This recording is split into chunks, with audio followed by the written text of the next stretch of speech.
everyone. So we're on the last day of our trip from between Calgary and Prince Rupert. So now we're on our way back to Calgary, and Solomon and I have gathered a few thoughts and ideas as to how we can improve future EV road trip experience. And we would like to share some of those thoughts with you, and also they will help to inform us on our future EV related video ideas.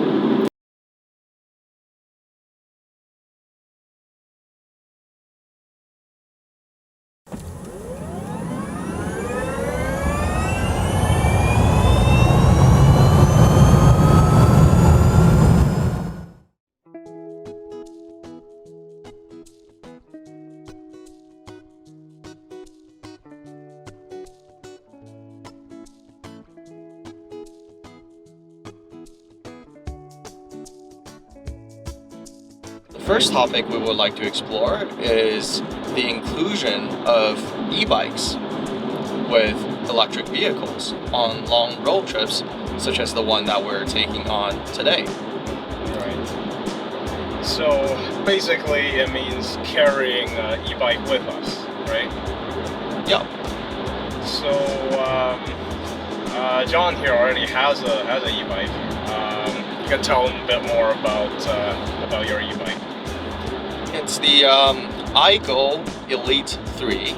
So it's a hybrid bike with bike tires that are similar to a city bike, but with more treads. That gives it a little bit more off-roading capability. So when you're on a gravel path or a bike trail that is not as well maintained, you will still be okay. And that is a bike, a full-size bike with around 28-inch wheels. It has a 500 watts geared brushless motor, and it is suitable for an adult. And that is a bike with about 80 kilometers of range and a top speed of around 35 kilometers an hour on electric motor only. Now personally, I have achieved a top speed of 47 kilometers an hour, but that's also under pedal assist conditions, meaning when you're biking, the electric motor assists with your pedaling efforts.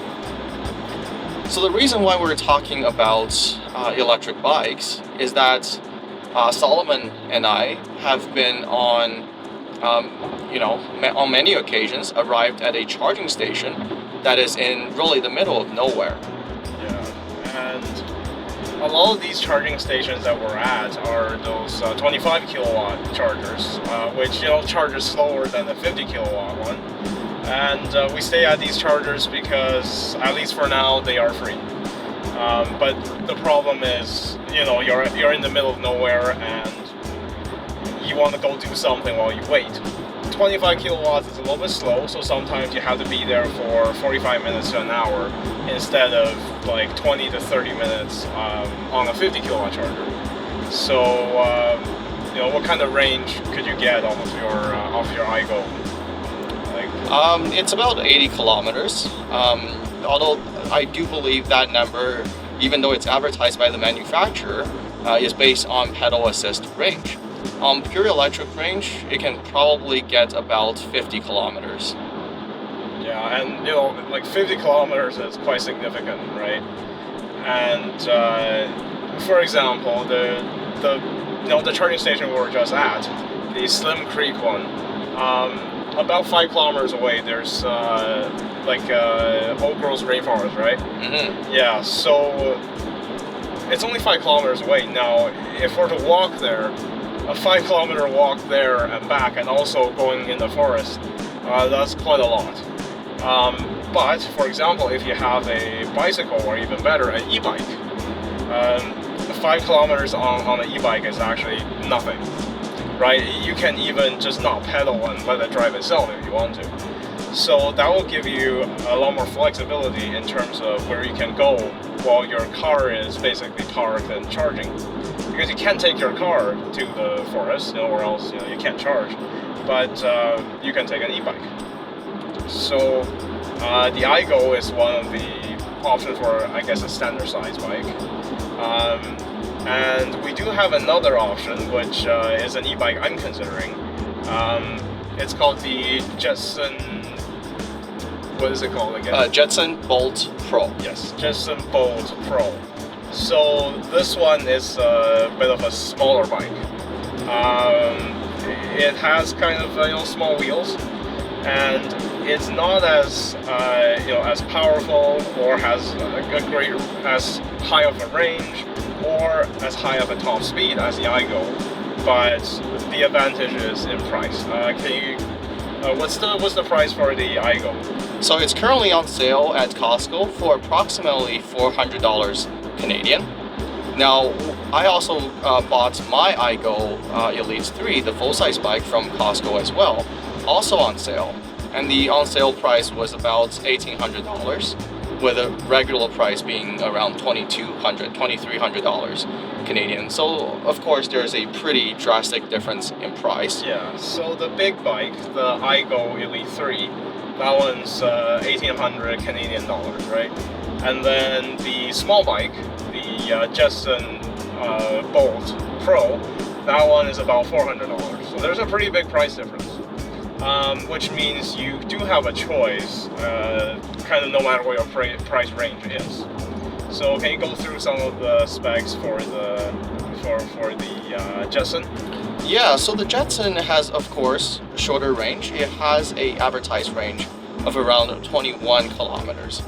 Now, that is most likely not the electric only range, but the range under some pedal assist conditions. And the top speed is also a bit lower at only 25 kilometers an hour on electric motor only. Of course, just like the iGo, the harder you pedal, the faster you can go. So you're not only limited to that top speed of 25 kph, and definitely you're also not limited to the range of 21 kilometers. However, we have to again stress the fact that these two bikes are in different price brackets, and there is a variety, a spectrum of e-bikes somewhere in the middle. Just like how there are high-end electric vehicles and there are the lower-end electric vehicles, there is no one electric vehicle or one e-bike that is the most, that's the best, simply the best, right? It's all based on your own personal needs and what your driving conditions are like. Yeah, and there are a couple of things with carrying an e-bike. For example, I guess the iGo Elite 3 is quite a heavy bike. It's about 60 pounds, right? Yeah, 60 pounds. Yeah, it's about 60 pounds. So that's not nothing, right? That's a fair bit of weight. So lifting it, onto and off of the vehicle, that might be challenging for a really heavy bike. And of course, the iGo is a full-size bike. So on a small EV like this, it's going to be pretty hard to fit the whole thing inside the vehicle without taking off a wheel or something like that. The other options, of course, you got roof-mounted bike racks. You can have a hitch-mounted bike rack, both of which have their own downsides. How if you have a hitch-mounted one, you can't open the hatch, right? And also, if you have a roof-mounted one, you're going to increase your drag, and then reduce how well your aerodynamics works and give you higher consumption. So a full-size bike is harder to carry. If you have a really big EV, not as much of a problem. So that's where I kind of look at the Jetson Bolt Pro, which is a smaller bike, and the handle of the bicycle can be folded down to make it easier to carry and to just simply stick in the back of the vehicle. So that's also a consideration, is like, what do you want to use it for? And if you're carrying it, how well can you fit it inside the vehicle? Anything you want to add for that? I guess the last consideration is to look at where you plan on going with your electric vehicle, and also where the charging stations are at on the map. And if you want to look at some of the points of interest, some of the tourist attractions that you would like to go, you might want to consider what are the distances between the charging stations and those points of interest, and then make a informed decision based on that distance and how much of a range you would like to see in your e-bike. So that's, I think, what we would like to talk about in terms of electric vehicles in combination with e-bikes.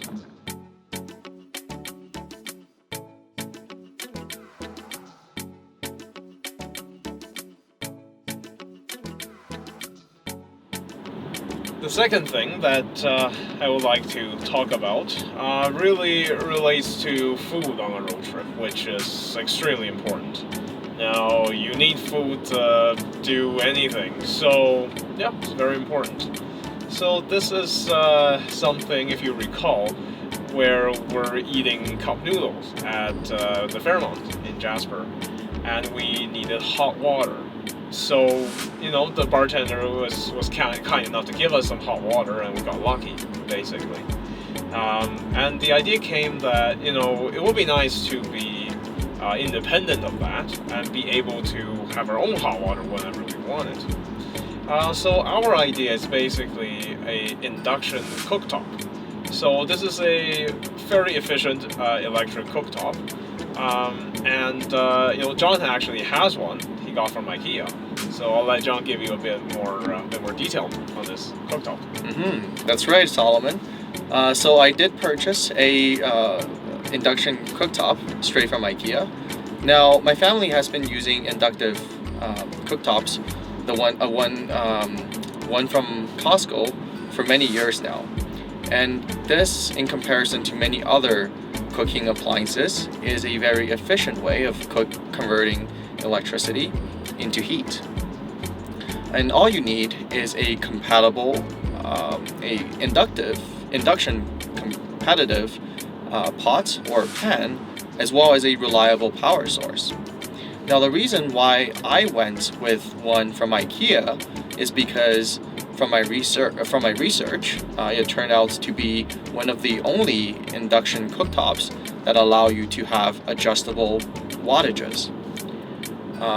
Now the inverter I had gifted to Solomon a while back has a maximum power output of 400 watts, and that fits his Kona EV very nicely.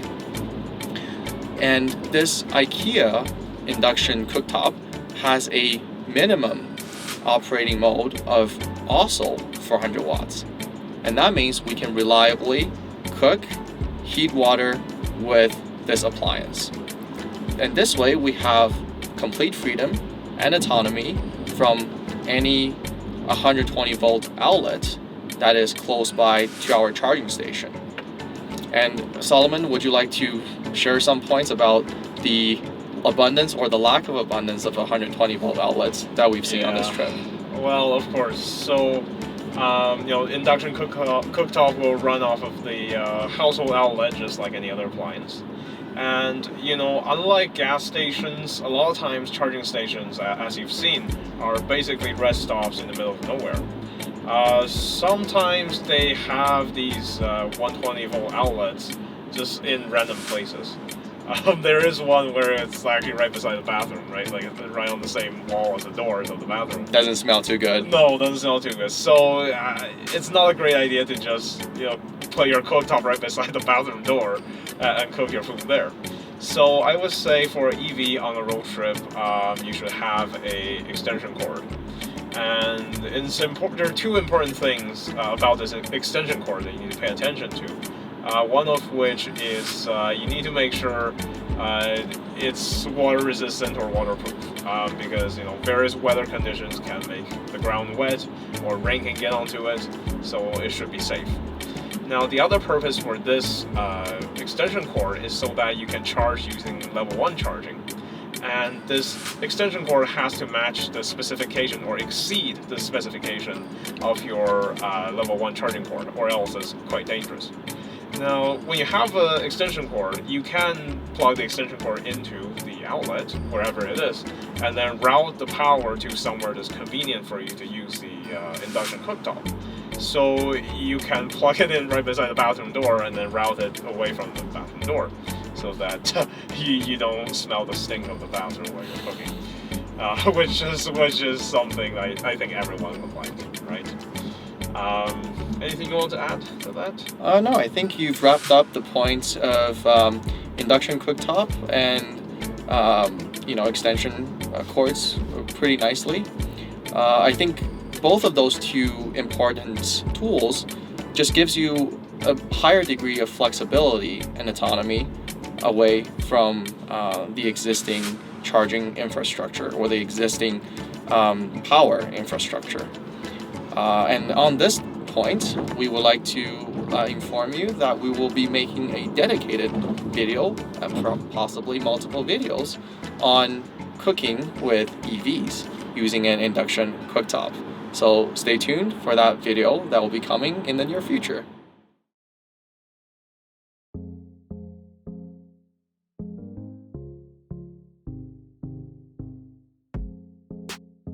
The third part that we want to summarize is about charging, and I would like to just say, expect the unexpected, and that's related to charging stations either not functioning or charging stations not being available, which means they're occupied by another electric vehicle. Now, thankfully, the latter situation really didn't affect us.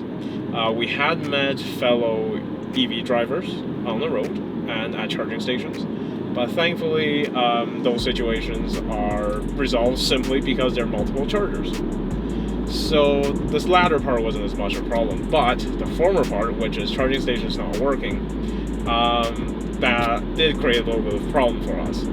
So we did more or less expect that probably some point on this trip there's going to be a charging station that we feel like we need to use couldn't be used. Now, it could be various reasons, but sometimes charging stations go down and they're unavailable. So what kind of things do we do to make sure that we're not stranded because of a down charging station? Well, we used a few techniques actually. So prior to each road trip day, we would look on an app called PlugShare, just to make sure that the stations that are networked are still reporting that they're available and that they're online. And another thing that we do is we look at the check-ins. How many check-ins were made yesterday or the day before, and whether the check-ins were successful or not. Sometimes a user would say, the left charger is down, but the right one is working, and that significantly helped us on our trip, saving us valuable time. And however, there was the one time when we arrived at a station that was not working. So the last report of that station being unavailable was made only mere minutes before we arrived at that station. And it wouldn't have helped us much unless we were checking PlugShare on a very frequent basis. So on that point, I would like to make a recommendation to all major auto manufacturers to include enhanced connectivity options on their electric vehicles. Now, many modern day electric vehicles, including the Kona and the i3, already have cellular network connectivities built into them. So from a hardware perspective, this is not difficult. But what we would like to propose is whenever an EV is plugged in to a charging station, it will be able to automatically either send a check-in or record its successful or unsuccessful attempt on a website like PlugShare.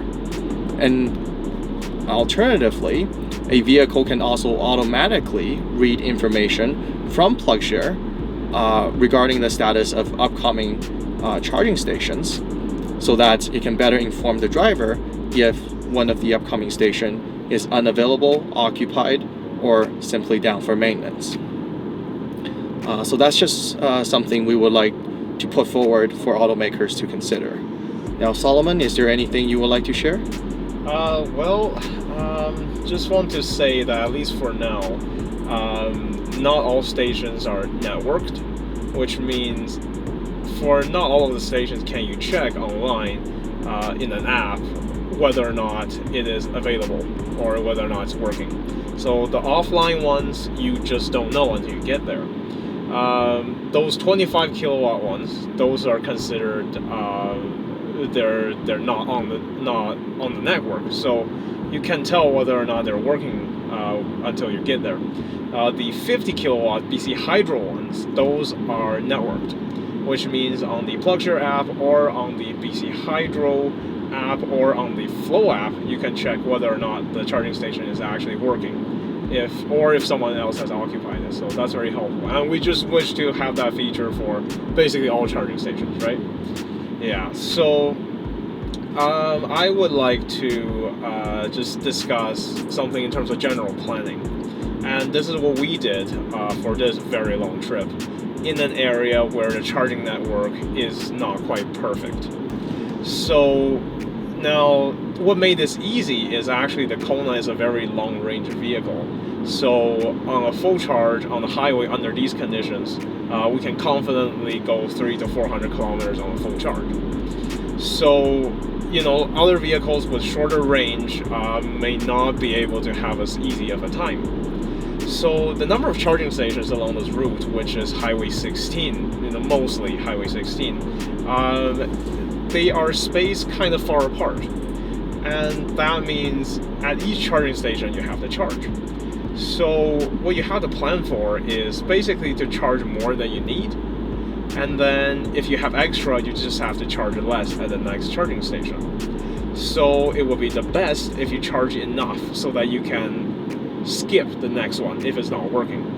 Because the chances of multiple charging stations failing along the same route is smaller than a single one failing. So if you have more than enough juice to skip one of them, if that one's not working, you're fine, you skip it. And the other technique we use is to use basically like rescue stations in between two charging stations. So we typically try to use level 3 charging stations because they're faster. However, a lot of times level 2 chargers, which are slower, are more prevalent. So there's a lot of situations where you have 2 level 3 charging stations, and then in between them are either 1 or a few level 2 stations. So you have to look at your consumption. If it's way too high, you have to bail out at your rescue station and plug in there and charge for a little bit, because if you keep going, you're going to run out. And the other thing is, never start driving towards a place that you can't afford to self-rescue. For example, if you know there's a town in the middle, even if there are no level 2 chargers, if there's a gas station somewhere, if there are fast food restaurants somewhere, big parking lots, chances are there are household outlets, right? So you can use level 1 charging. Yes, it's painfully slow, but you're not going to be stranded. So I would recommend never to go into a situation where you know you might run out and you don't have a backup plan, because then the plan would be to call AMA or call a tow truck and tow you to the next charging station. But remember, there's a lot of places along on Highway 16 that doesn't have cell signal. So if you're stranded there, you just have to rely on someone passing by telling them what to do and have them call. So just, you know, don't take too much risk. Always charge more than you need. And if you actually charge more than you need, you just have to charge less at the next station. So those are my thoughts, basically.